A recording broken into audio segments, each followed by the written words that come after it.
Okay, here's a little tour of the photo booth I'm selling. Photo booth is in good shape. There are some dings on the body of it, mostly in the back. There's a couple scuffs, but for the most part, it's in good shape. We have a fan up there, handles to carry it. So we have some background lighting, and we have the DSLR camera right there.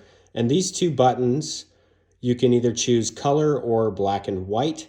And the screen is completely customizable. All you need to do is design an image with the correct specs. So here we go. I'm going to do a color photo.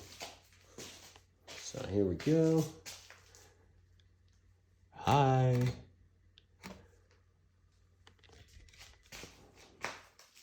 So that's pretty close. It's a little bit overexposed and I am quite pasty, but here's another one.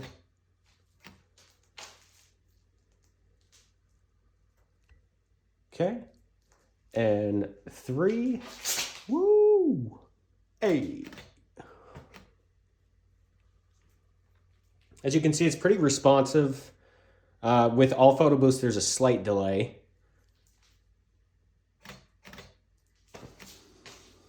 But this one's pretty quick. And if you switch to manual focus mode on the DSLR, it's even faster. You just have to understand your depth of field and all that. Go over here. And there you go. Prints out the photos. Like so.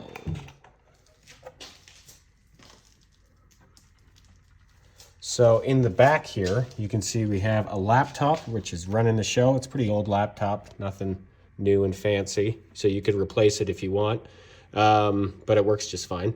DSLR camera here connected to your flash up here on the dial. You can adjust your flash, how bright you want it to be. We have our, don't remember the technical term, basically your ambient light. And there's your fan up there. For shipping, you actually unscrew the DSLR camera, and we got a bag and a bin included with the photo booth.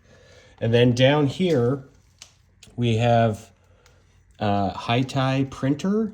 It's the P510S, and we have 2 of these actually. If you're interested, I would be willing to potentially get rid of both of them. And then you'd have a backup, which might be nice.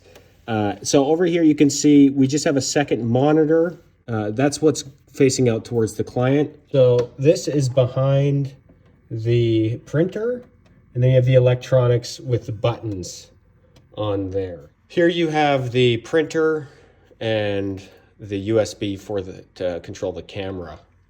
Now within the software here you can see great picture of myself. You can reprint, go into advanced settings, and you can really tweak this photo booth however you want. It's really simple to change the background and the design on the prints. So here we go. Shut the door. Back out.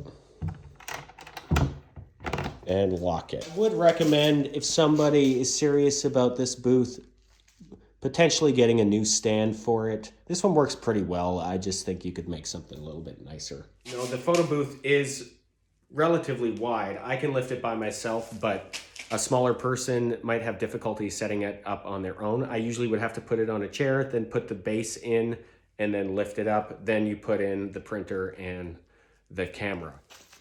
So we'll take a deeper look at this printer. It's the high-tie P510S. This is how the media works. I unscrewed this, and you pop this out, and you can open it up like this. There's your paper, and as you can see, there's slices of paper that came off.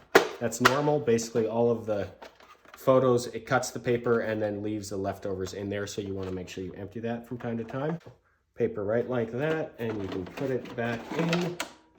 Lock it, that's good. All the paper with this printer is matched with its own ribbon, so you have to use the paper with the ribbon. That's how it works. And you order the paper through B&H Photo down in the US. It's about, after the conversion, I think it's about $200 per box, and you get 4 rolls.